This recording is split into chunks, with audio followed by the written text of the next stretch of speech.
Okay, here's my ready board constructed Avro Doncaster.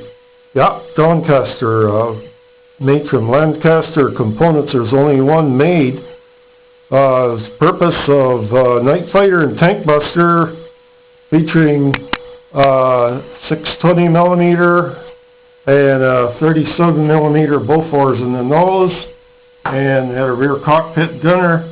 There's only one built. It didn't last long. The tail gunner shot off both the rudders, and the crew had to vacate. Anyways, this is actually quite a good powered glider by accident.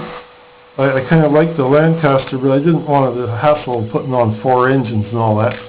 It's got a Park 250, and I don't know if you can see it. The way I have my spinner is the back of the prop is notched to fit in to the prop saver bolts, the prop saver pins, and the axle shaft comes out the front, and I have a wheel collar holds the prop on that fits into the prop saver pins, and yet doesn't have all the hassle of the O-ring. Plus, the wheel collar lets me put a dab of Canadian Tire shoe glue on it to hold my homemade spinner on. The spinner has a piece of balsa wood right in the core that sticks to the shoe glue, and it holds up good.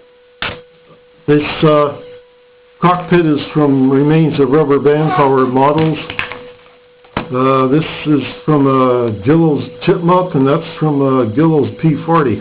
Anyway, just Bristol board access panel with a couple of magnets there to hold it steady.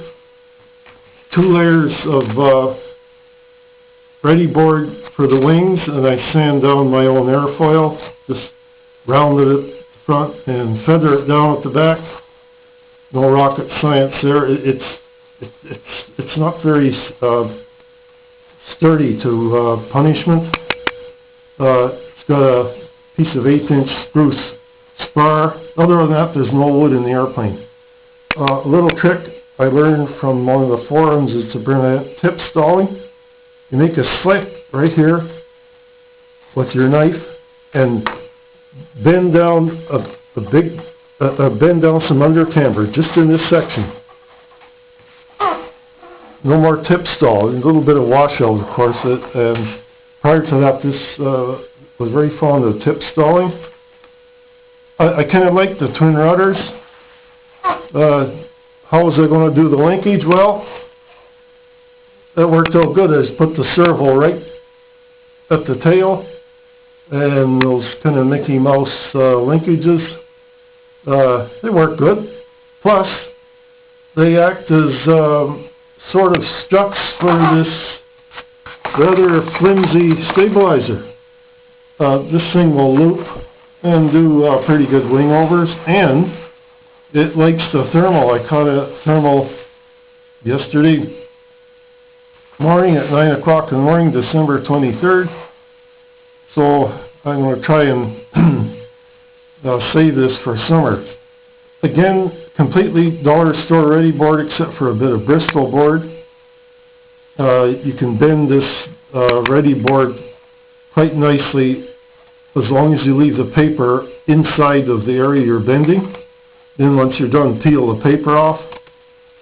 And of course, there's all kinds of paints you can use. These are Humbrol plastic paints. Of course, don't attack the plastic. So there you've got the one and only prototype Avro Doncaster.